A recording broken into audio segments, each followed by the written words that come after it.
तो चलिए लेक्चर 17 के अंतर्गत जो हमने पढ़ रहा था यानी कि हिंदी साहित्य के प्रमुख जो है पॉइंट की बात करें तो इसके अंतर्गत हम पढ़ रहे थे आदिकाल के प्रमुख कवि। तो आदिकाल के जो प्रमुख कवि हैं वो 4 कवि के बारे में हम पढ़ रहे थे।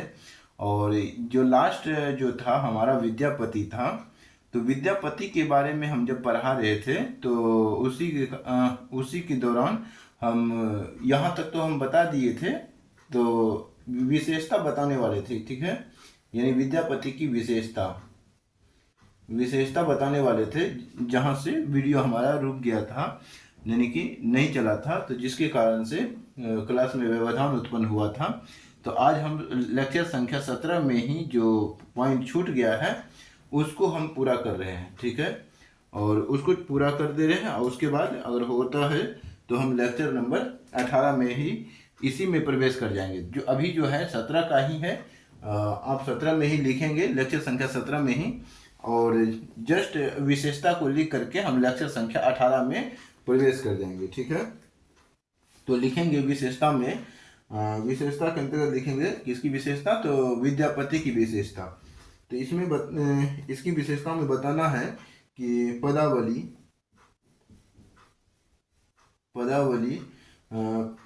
में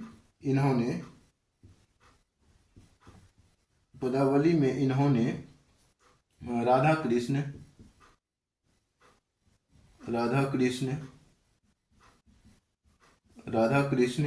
के प्रेम का अत्यंत सुंदर और मादक वर्णन, अत्यंत सुंदर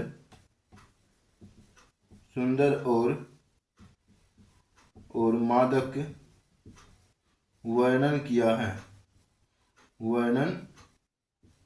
है, ठीक है। आप थोड़ा कनेक्ट कर लेंगे पीछे का पढ़ करके। अगर आप लेक्चर संख्या 17 को पूरा नहीं देखे हैं तो वहाँ से आपका पूरा कनेक्ट हो जाएगा। पहले लेक्चर संख्या 17 का ही पार्ट 1 देख लीजिएगा, ठीक है। हम प्ले लिस्ट में डाल दिए हैं, प्ले लिस्ट बना दिए हैं क्रम वाइज। आप लेक्चर संख्या 1 से लेकर के लेक्चर संख्या 17 तक भी देख सकते हैं। और मतलब जो हमारा 350 घंटे का टारगेट है, ठीक है, जिसमें कि हम पूरा हिंदी साहित्य को पूरी तरीके से कंप्लीट कर देंगे, पूरा कोर्स यूपीएससी सीएससी के अंतर्गत, वो आप देख सकते हैं। तो मादक वर्णन किया है, यहाँ पे लिखेंगे विद्वानों में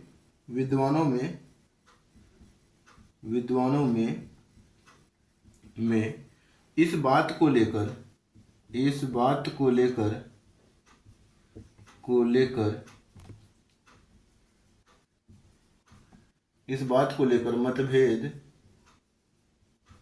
मतभेद है कि ये जो है इनकी रचनाएं शुद्ध भक्ति की है या फिर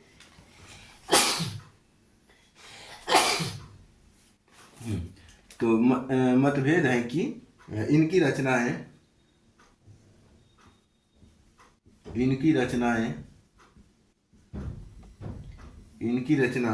शुद्ध भक्ति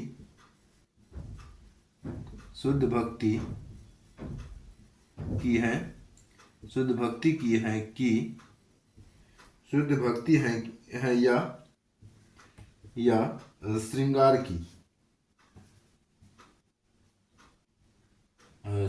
की, ठीक है।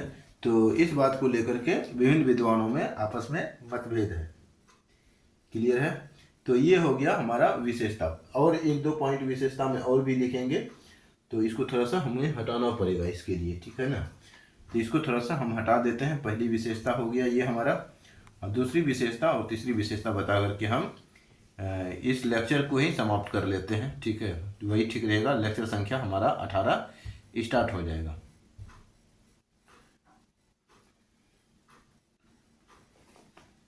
लिखेंगे दूसरी विशेषता के अंतर्गत इनकी भाषा में मतलब विद्यापति की भाषा में इनकी भाषा में गजब की मधुरता और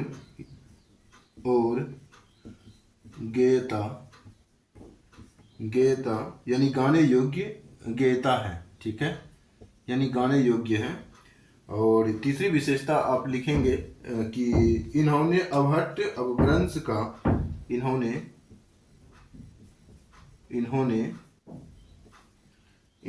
अवहट्ट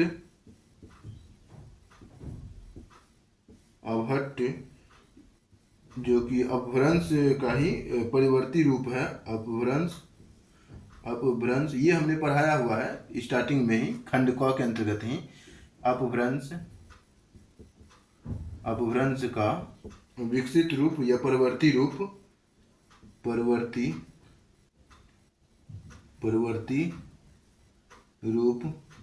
ठीक है, परिवर्ती रूप, अपभ्रंश का परिवर्ती रूप, ब्रैकेट देके लिखेंगे, यानी कि अवहट्ट और लोक भाषा, यानी कि मैथिली अर्थात मैथिली और लोक भाषा अर्थात जनता की भाषा इसे कहा जाता है। लोक भाषा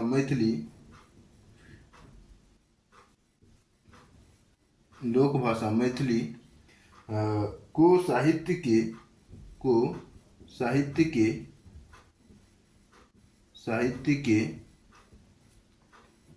के उच्च आसन पर बैठाया। साहित्य के उच्च आसन पर बैठाया। ठीक है, ये हो गया हमारा पॉइंट।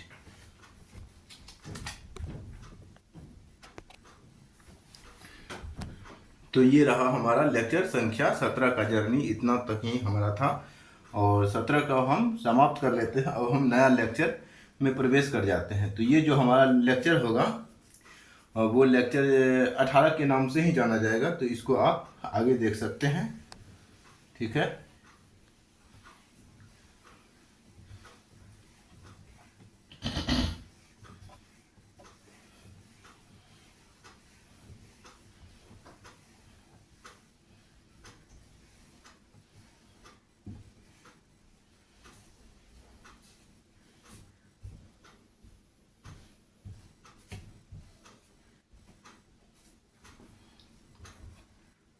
हिंदी साहित्य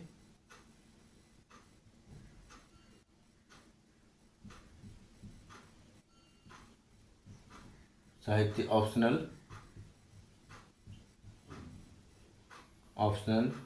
वीडियो लेक्चर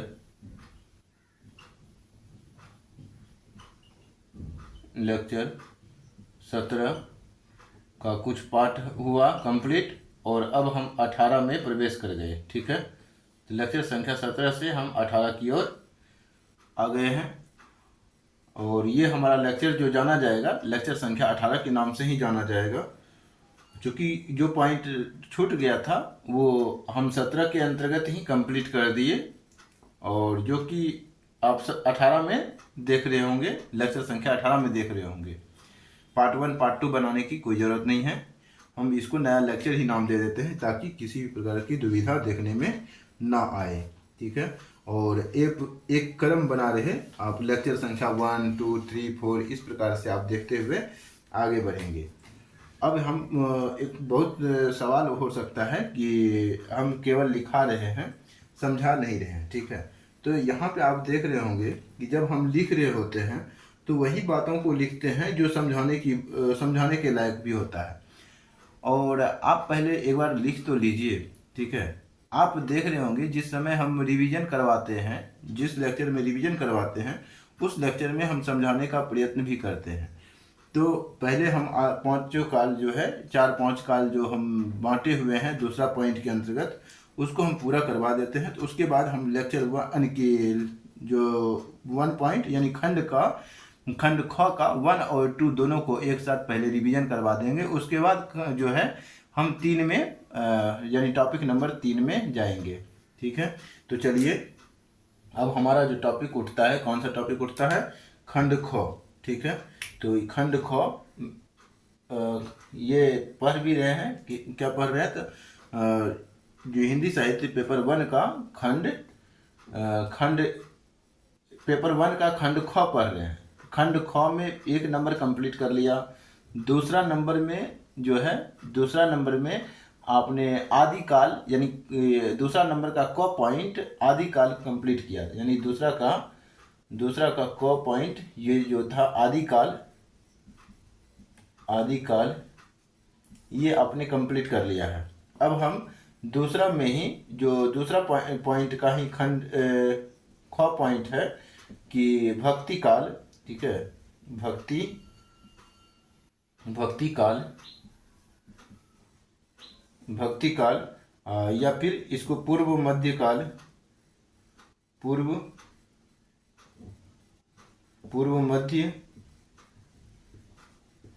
काल के नाम से जो भी जाना जाता है। और इसका जो समय जो है, समयावधि है, वो 1375 से 1700 ईस्वी के बीच का समय है, ठीक है। तो इस दौर के हम जो है साहित्य को देख रहे हैं, यानी कि भक्ति काल से संबंधित कुछ पॉइंट है, पहले उसको लिखेंगे, फिर जो हमारा जो सिलेबस में दिया हुआ है उसको हम पढ़ेंगे, ठीक है। तो पहले आप लिखेंगे कि भक्ति काल को हिंदी साहित्य भक्ति काल को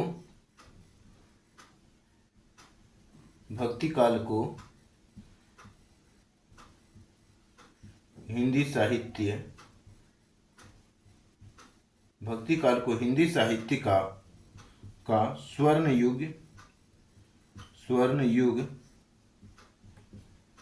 कहा जाता है। स्वर्ण युग कहा जाता है। भक्ति काल को क्या कहा जाता है? स्वर्ण युग कहा जाता है।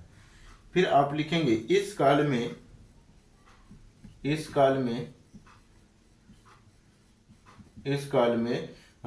राजनीतिक, या फिर इस काल में यही लिखेंगे राजनीतिक अशांति। इस काल में यानी कि मध्य काल में देखा गया था कि बहुत सारे विदेशी आक्रमण हो रहे थे, तो जिसके कारण से राजनीतिक अशांति बना हुआ था पूरे देश में।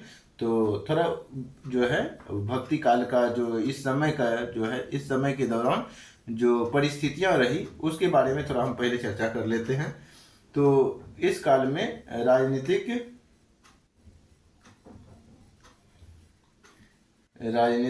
अशांति के बीच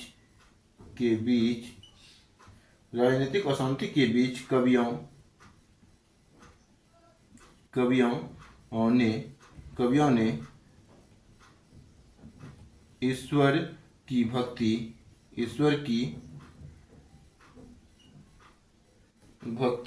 ईश्वर की भक्ति को अपनाया,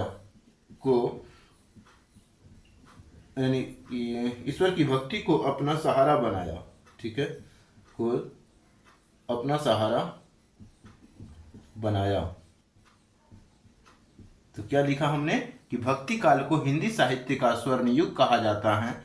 इस काल में राजनीतिक अशांति के बीच कवियों ने ईश्वर की भक्ति को अपना क्या बनाता है? तो सहारा बनाता है। तो सहारा बनाया। यह काल दो धाराओं, इसमें लिखेंगे यह काल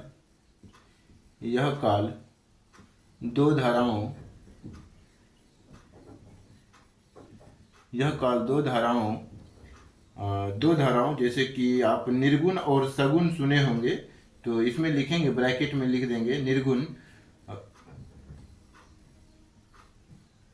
निर्गुण और सगुण।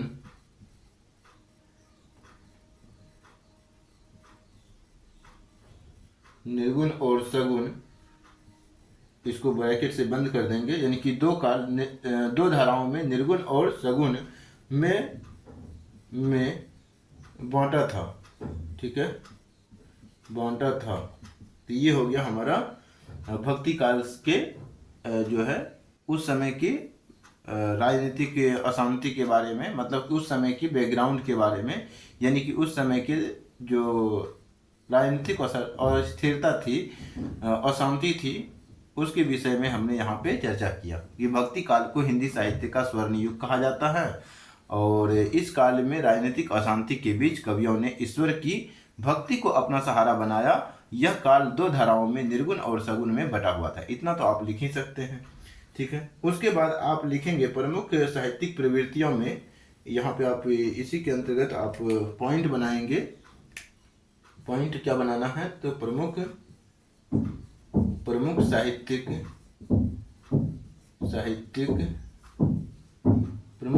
प्रवृत्तियां, ठीक है, प्रमुख साहित्यिक प्रवृत्तियां। इसके अंतर्गत कुछ महत्वपूर्ण पॉइंट है। आप लिखेंगे कि भक्ति भावना, पहला पॉइंट लिखेंगे भक्ति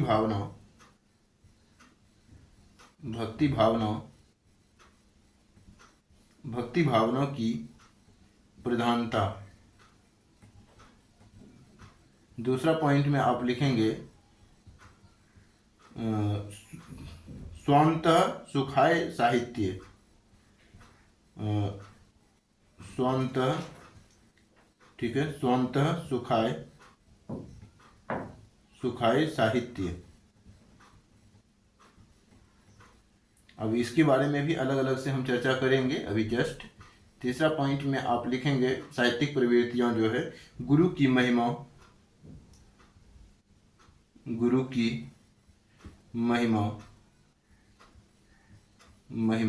तीसरा जो साहित्यिक प्रवृत्ति, चौथा जो साहित्यिक प्रवृत्तियां है आप लिखेंगे कि सामाजिक कुरीतियों का विरोध, सामाजिक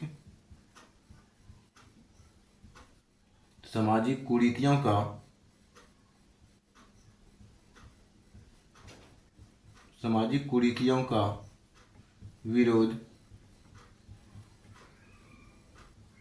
और लास्ट पॉइंट में आप लिखेंगे 5वां नंबर में कि व्रज और अवधी भाषा का चरमोत्कर्ष, व्रज और अवधी भाषा का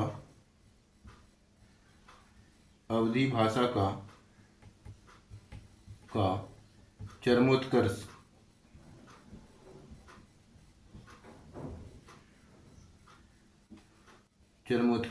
ब्रज और अवधी भाषा का चरमोत्कर्ष यानी कि चरम स्तर। चरमोत्कर्ष का मतलब होता है चरम स्तर।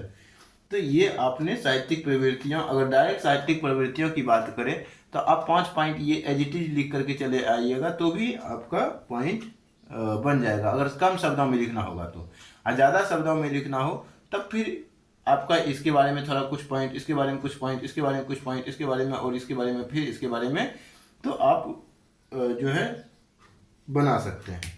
तो आगे हम चर्चा करेंगे भक्ति भावना की प्रधानता के बारे में।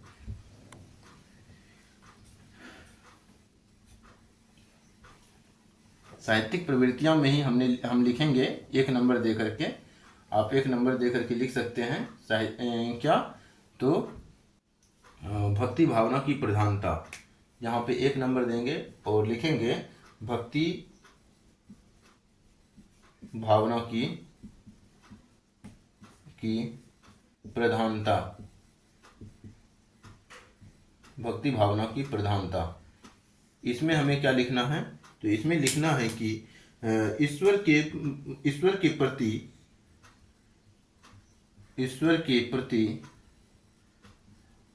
प्रति पूर्ण समर्पण या पूर्ण आत्मसमर्पण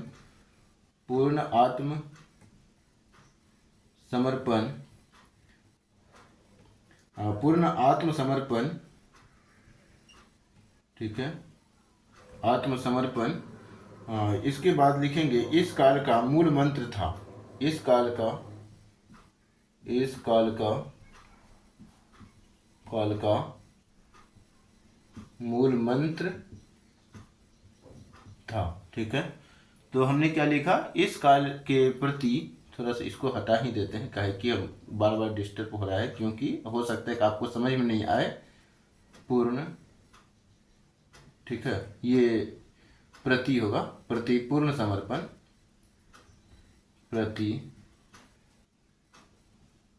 प्रति पूर्ण समर्पण अब हुआ, ठीक है। तो यहाँ पे हम देख रहे थे कि ये समझ में आएगा कि नहीं आएगा, तो हमने लिख ही दिया, ठीक है, कोई दिक्कत नहीं है। तो यहाँ पे हमने क्या लिखा कि भक्ति भावना की प्रधानता के अंतर्गत ईश्वर के प्रति पूर्ण आत्मसमर्पण इस काल का मूल मंत्र था। और इसमें एक और पॉइंट लिखेंगे, चाहे वे निर्गुण, चाहे वे निर्गुण, और निर्गुण सगुण की भी हम चर्चा करेंगे, चाहे वे निर्गुण निर्गुण अर्थात कबीर जायसी, यानी कि निर्गुण जो कवि हैं वो कबीर हैं और जायसी हैं। तो कबीर कॉमा जायसी, कबीर कॉमा जायसी ब्रैकेट में बंद कर देंगे, हो या सगुण यानी कि सूरदास तुलसीदास कॉमा तुलसीदास, इसको भी ब्रैकेट में बंद कर देंगे। और सभी का लक्ष्य ईश्वर की आराधना था। तो यहाँ पे आप बनाएंगे पॉइंट कि सभी का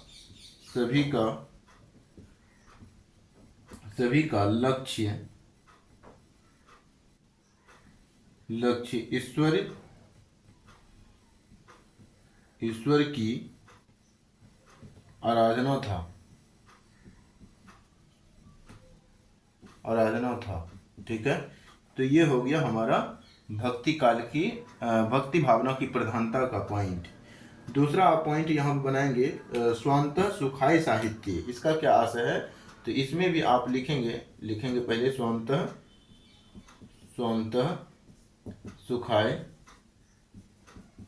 सुखाय साहित्य, स्वतः सुखाय साहित्य। इसमें आपको बताना है कि अधिकांश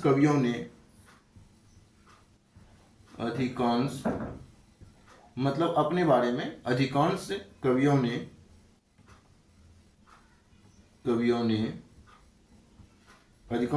ने किसी राजा को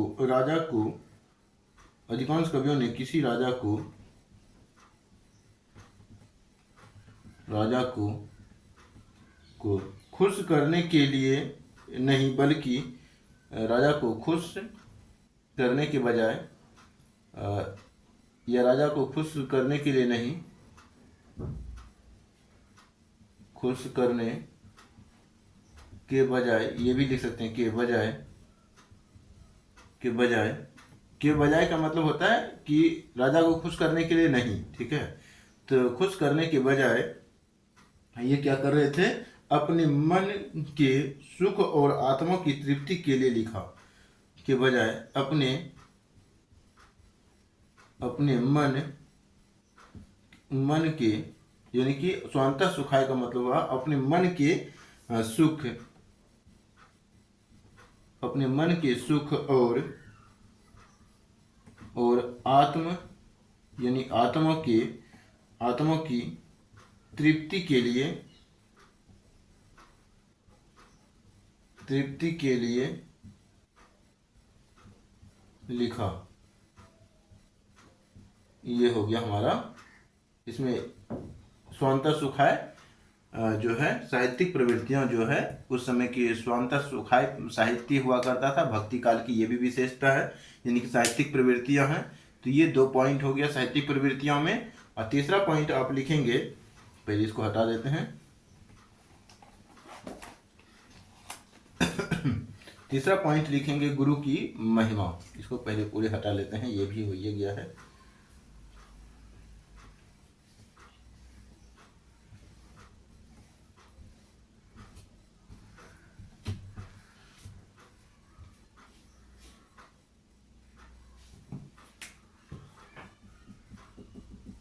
तीसरा पॉइंट में क्या लिखना है, तो गुरु की महिमा। गुरु की महिमा में आपको बताना है कि इस काल में लगभग सभी कवियों ने इस काल में लगभग सभी कवियों सभी कवियों ने इस काल में लगभग सभी कवियों ने गुरु को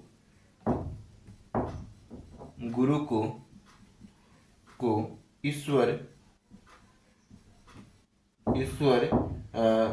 से भी ऊंचा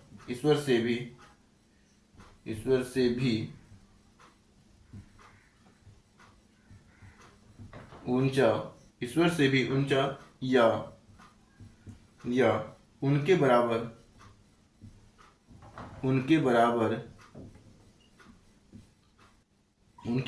का स्थान दिया है।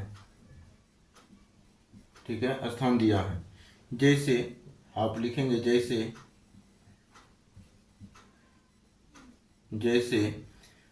कबीर का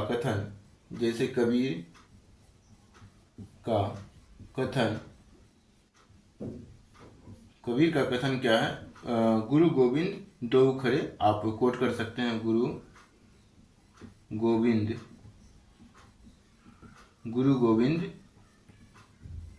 दो खरे। ठीक है, डॉटेड, आप ब्रैकेट बंद कर देंगे, पूर्ण विराम दे देंगे। ठीक है, तो ये हो गया हमारा गुरु की महिमा से संबंधित साहित्यिक प्रवृत्तियाँ। और तीसरा पॉइंट आप लिखेंगे सामाजिक कुरीतियों का विरोध। चौथा पॉइंट सामाजिक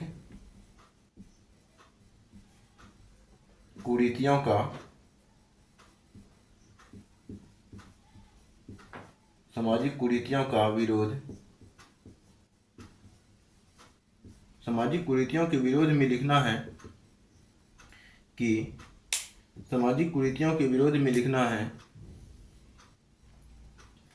कि विशेषकर निर्गुण संतों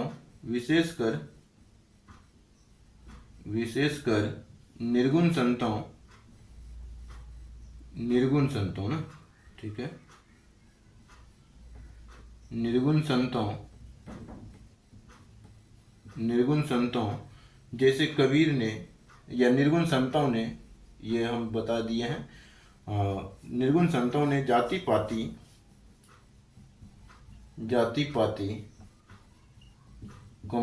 छुआछूत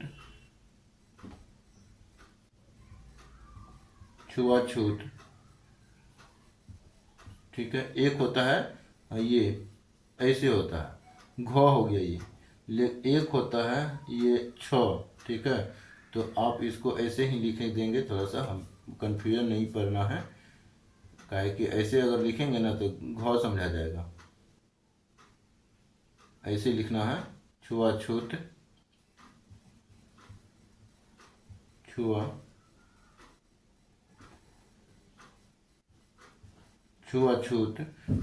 कॉमा, उसके बाद आगे लिखना है बाह्य आडंबर।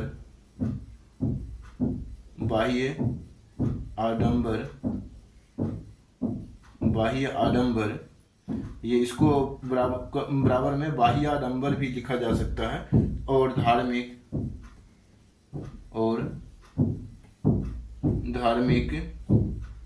धार्मिक कट्टरता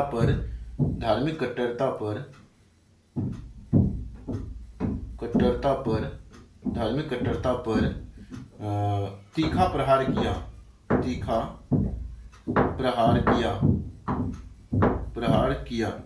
ठीक है, तो ये हो गया हमारा दूसरा पॉइंट, यानी चौथा पॉइंट। पांचवा पॉइंट में आप लिखेंगे, पांचवा पॉइंट के अंतर्गत क्या लिखना है?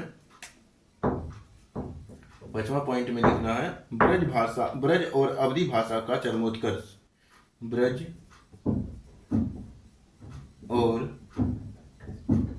और अवधी भाषा का चरमोत्कर्ष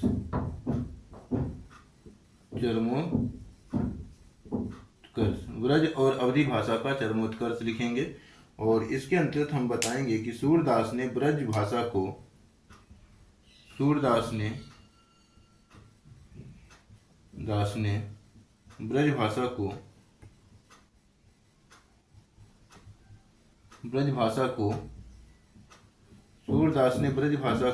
और और तुलसीदास तथा तुलसीदास तथा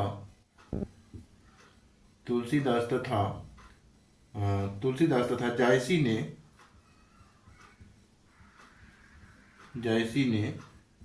ने अवधि को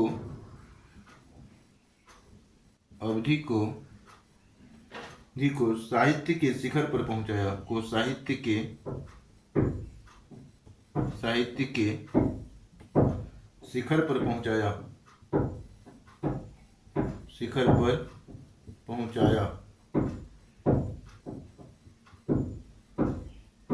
ठीक है, तो ये हो गया साहित्यिक प्रवृत्तियां। ये पांचों साहित्यिक प्रवृत्तियां हमने कंप्लीट कर लिया है। अब जो सिलेबस में लिखा हुआ है भक्ति काल के संबंध में जो हमें पढ़ना है उसके बारे में अब हम चर्चा करेंगे डायरेक्ट मेन पॉइंट पे।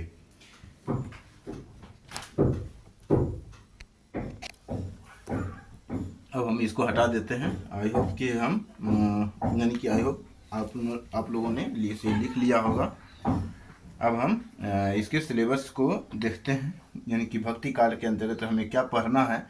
ये था कुछ अन्य तथ्य जो साहित्यिक प्रवृत्तियों में आप देखें, अन्य तथ्य भी नहीं कह सकते क्योंकि ये साहित्यिक प्रवृत्तियाँ लिखा हुआ है। हालांकि हम इसको एक समग्र रूप में साहित्यिक प्रवृत्तियों को देखा। अब हम अलग अलग जो है अलग अलग पॉइंट के अंतर्गत देखेंगे। ठीक है, यानी अलग अलग पॉइंट की बात करें तो संत काव्य धारा, सूफी काव्य धारा, यानी कि संत काव्य धारा में साहित्यिक प्रवृत्तियाँ, सूफी काव्य धारा में साहित्यिक प्रवृत्तियाँ, कृष्ण भक्ति धारा और राम भक्ति धारा, ये सब के बारे में पढ़ेंगे। और इसके जो है प्रमुख कवि हैं, इसके बारे में भी हम पढ़ेंगे। तो इसको हम हटा दे रहे हैं पहले।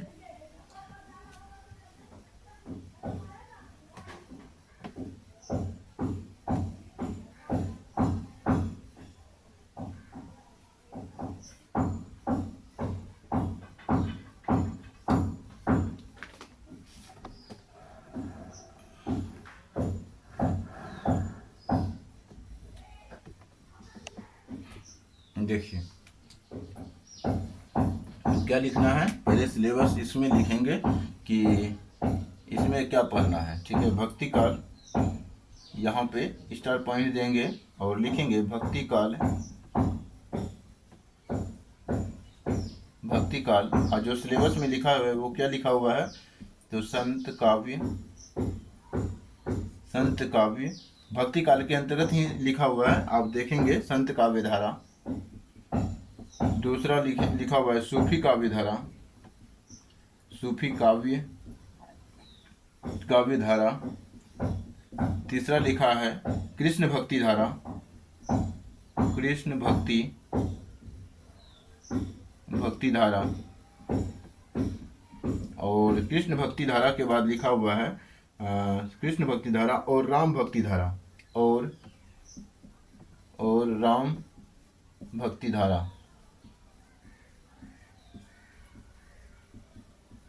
धारा, ये लिखा हुआ है सिलेबस में।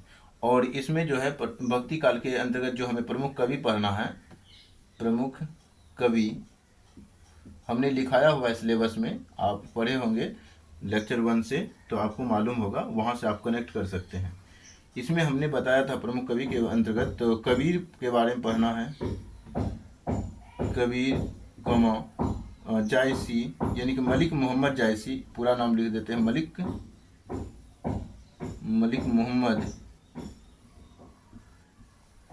मोहम्मद जायसी। तीसरा हमें पढ़ना है मलिक मोहम्मद जायसी के बाद सूरदास, यानी सूर्य और तुलसी,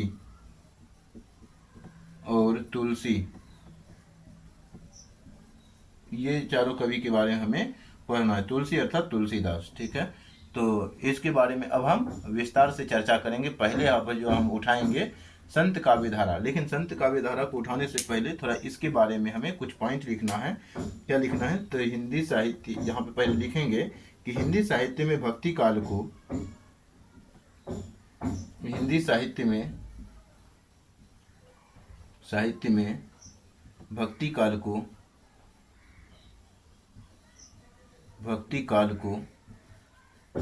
हिंदी साहित्य में भक्ति काल को भक्ति काल को मुख्य रूप से मुख्य रूप से मुख्य रूप से मुख्य रूप से दो प्रमुख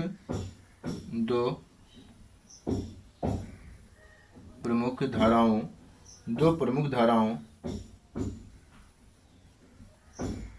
प्रमुख धाराओं और उनकी दो उपशाखाओं उनकी दो उपशाखाओं उनकी दो उपशाखाओं में विभाजित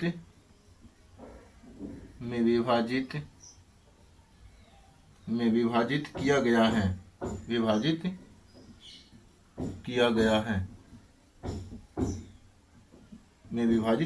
है ठीक है।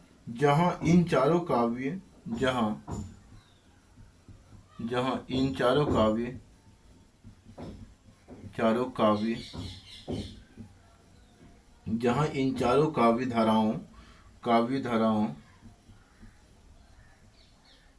काव्य धाराओं और उनके चार प्रमुख स्तंभ और उनके मतलब चार ही काव्य धाराओं मतलब कि संत काव्य धारा, सूफी काव्य धारा, कृष्ण भक्ति धारा और राम भक्ति धारा, तो चार काव्य धाराओं और चार प्रमुख स्तंभ कवियों और चार प्रमुख स्तंभ कवियों यानी कि पिलर के रूप में माना गया। तो चार प्रमुख स्तंभ कवियों कबीर जैसी, सूर और तुलसी, जिसके बारे में हमने ऊपर लिखा दिया है। तो चार स्तंभ कवियों का विस्तृत विवरण निम्न है। ठीक है, स्तंभ कवियों का विस्तृत विवरण निम्न है। ठीक है, ध्यान से देखिए आप। अब जो है अगला पॉइंट लिखेंगे क्या, तो भक्ति काल की प्रमुख काव्य धाराएं। तो क्या पढ़ना है पहले, तो भक्ति काल की काव्य धाराएं। ठीक है, तो उसके बाद जो है भक्ति काल की काव्य धाराओं को हम पढ़ करके आज का क्लास को हम यहीं पे समाप्त कर देंगे। हालांकि हम इसको जो है लेक्चर संख्या 17 में नहीं, लेक्चर संख्या 17 का पार्ट 1 ही यानी कि पार्ट 2 मानिएगा। ठीक है, पार्ट 2 ठीक रहेगा, काहे कि 17 में व्यवधान उत्पन्न हुआ है, काहे कि वो अधूरा लग रहा है। लेक्चर संख्या 17 का जो पार्ट 1 जो है, मतलब लेक्चर संख्या 17 में जो हम पढ़ा रहे थे वहाँ 20 से ही कट गया था। तो एक मन कर रहा है कि हम लेक्चर संख्या 18 में आ जाएं। यही होता है नैतिक दुविधा। यहाँ पे आप नैतिक दुविधा को भी समझ सकते हैं। एथिक्स के अंतर्गत क्या होता है कि एक मन कर रहा है कि नहीं आगे बढ़ जाएं, यहाँ मेरा मन कर रहा है जैसे कि लेक्चर संख्या 18 बोल दें, और कभी कह रहा है कि नहीं लेक्चर संख्या 17 ही रहने दें, इसी को हम पार्ट 1 पार्ट 2 बोल दें, क्योंकि लेक्चर संख्या 17 जो था वो अधूरा ही रह गया था। तो उसी को आप पूरा मान सकते हैं। तो इसी कारण से पार्ट 2 इसको बोल सकते हैं। ठीक है, लेक्चर संख्या पार्ट 1 पीछे वाले को पार्ट 1 मानना है और इसको पार्ट 2 मानना है। हम उसमें लिख देंगे प्लेलिस्ट में, जो प्लेलिस्ट में हेडलाइन लिखा रहता है ना, तो उसमें लिख देंगे। ठीक है, तो वहाँ पे आप एक क्रम में आप देख सकते हैं यानी कि लेक्चर संख्या पार्ट 2, और उसको एक क्रम में व्यवस्थित क्रम में आप लिखेंगे। तो यहाँ पे क्या लिखा है, तो विस्तृत विवरण निम्न है, और विस्तृत विवरण निम्न है, और इसी के अंतर्गत बताना है कि पहला जो है संत काव्य भक्ति काल की प्रमुख काव्य धाराएं दे करके हेडिंग देंगे। प्रमुख काव्य धाराओं को हम पढ़ने जा रहे हैं, और जिसमें कि संत काव्य धारा आज हम पढ़ेंगे। ठीक है, और उसके बाद हम समाप्त कर देंगे। संत काव्य धारा पढ़ने के बाद सूफी काव्य धारा, कृष्ण भक्ति धारा, राम भक्ति धारा, और इसके जो प्रमुख कवि है इसको हम लेक्चर संख्या 18 में देखेंगे पूरा।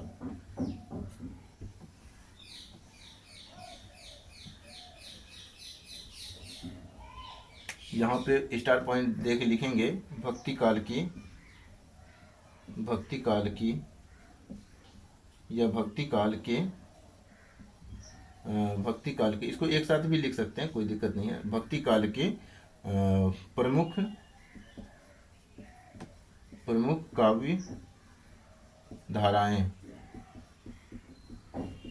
काव्य धाराएं, इसमें आपको बताना है कि भक्ति काल को यानी भक्ति काल के विहंगम परिदृश्य को समझने के लिए इसे इस प्रकार वर्गीकृत किया जा सकता है, या फिर भक्ति काल के प्रमुख काव्य धाराएं में आप डायरेक्ट आप पॉइंट ले सकते हैं कि संत काव्य धारा, डायरेक्ट आप पॉइंट ले लेंगे, कोई दिक्कत नहीं है।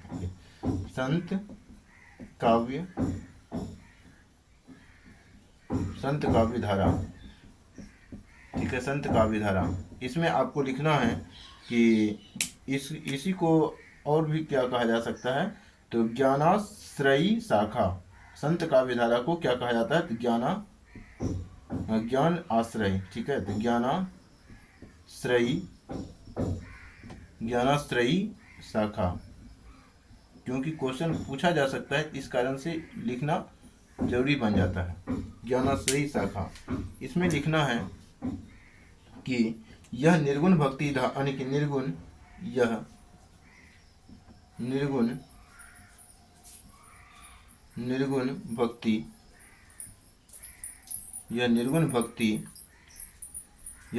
भक्ति यानी कि निराकार ईश्वर, ठीक है, निराकार ईश्वर की कल्पना की जाती है इसके अंतर्गत। निराकार ईश्वर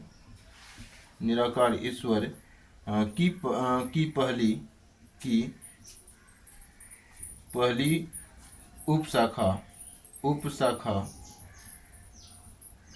उपशाखा है, ठीक है, पहली उपशाखा है। उसके बाद लिखेंगे कि पहली उपशाखा है या पहली हाँ ठीक है, पहली उपशाखा है। उसके बाद इसी में लिखना है इस धारा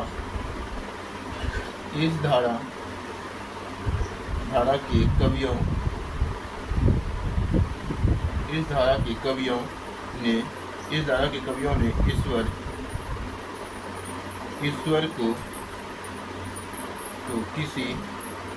ईश्वर को किसी मूर्ति या अवतार में न मानकर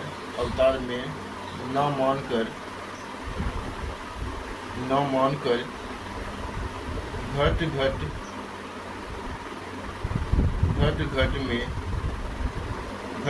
में व्यापक चेतना, घट में व्यापक चेतना के रूप में स्वीकार किया है,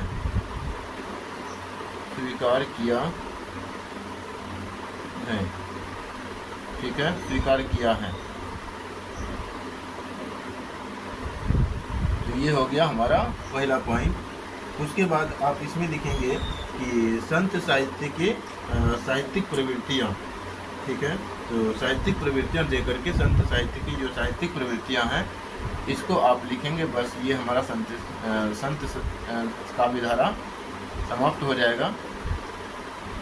या अगर कुछ अगला पॉइंट भी होगा तो हम सोचेंगे और उसको देखेंगे थोड़ा, और कुछ महत्वपूर्ण पॉइंट और भी बन सकते हैं तो हम और भी महत्वपूर्ण पॉइंट इसमें बनाएंगे।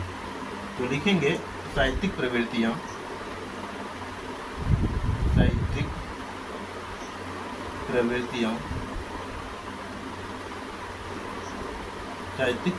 में के अंतर्गत लिखना है ज्ञान को महत्व। पहला जो है इसमें ज्ञान का महत्व होता था, तो ज्ञान को महत्व, इसमें आप बताएंगे कि ईश्वर प्राप्ति के लिए ज्ञान और ईश्वर प्राप्ति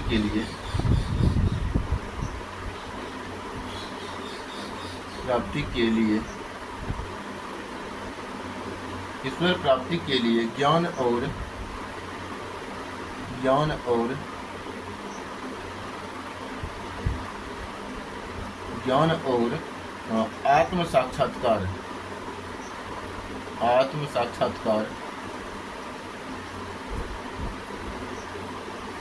आत्म साक्षात्कार को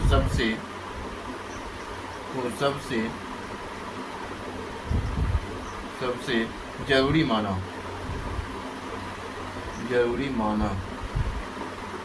ठीक है। अगला लिखना है कि सामाजिक विद्रोह। अगला पॉइंट इसमें लिखना है सामाजिक विद्रोह। सामाजिक विद्रोह की बात करें तो जाति पाति छुआछूत, इसमें लिखना है जाति पाति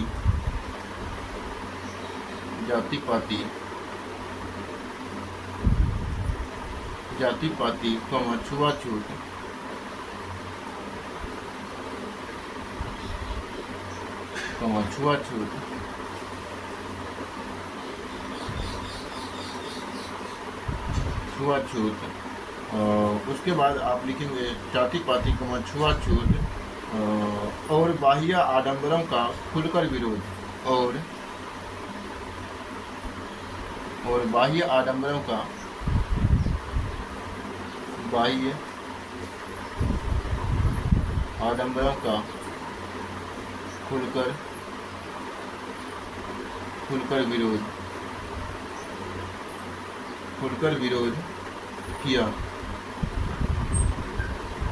खुलकर विरोध किया।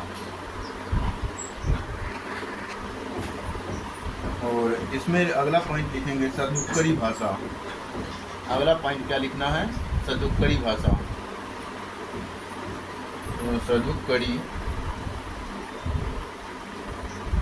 सदुपकारी भाषा। और इसकी बात करें तो इसमें आपको लिखना है कि संतों ने घूम घूम कर उपदेश दिए। संतों ने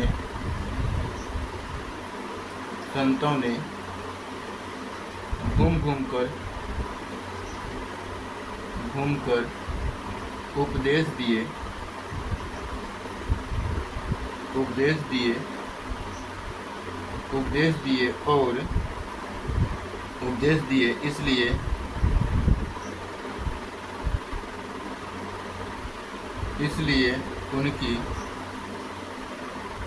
इसलिए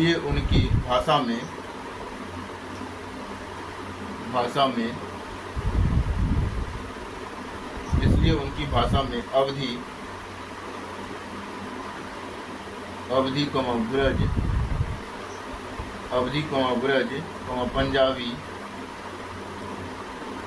पंजाबी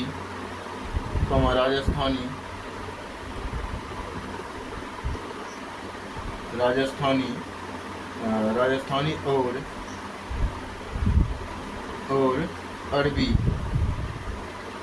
और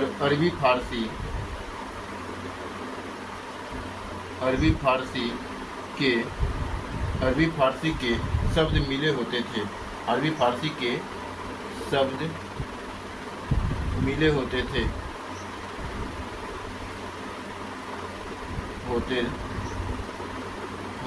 ठीक है, शब्द मिले होते थे। यानी कि ये हो गया हमारा सदुपकारी भाषा के बारे में। ये मतलब कि अब हम संत काव्य धारा को कंप्लीट कर लिए हैं। उसके बाद जो है आगे की काव्य की धाराओं, आगे की जो 3 काव्य धाराएं हैं वो हम अगले लेक्चर में कंप्लीट करेंगे, लेक्चर संख्या 18 में। दूसरा पॉइंट जो है हमारा, दूसरा पॉइंट के अंतर्गत ख पॉइंट जो है अभी हमारा कंप्लीट नहीं हुआ है। ख पॉइंट जो है ये हमने बताया था कि दूसरा जो पॉइंट है वो बहुत लंबा है, इसके कारण ये 2, 3, 4 क्लास जा सकता है, 4 से 5 क्लास तक भी जा सकता है दूसरा पॉइंट के लिए। उसके बाद फिर छोटा छोटा टॉपिक है, वहाँ पे आपको समय नहीं लगेगा और ये कंप्लीट हो जाएगा जल्द से जल्द।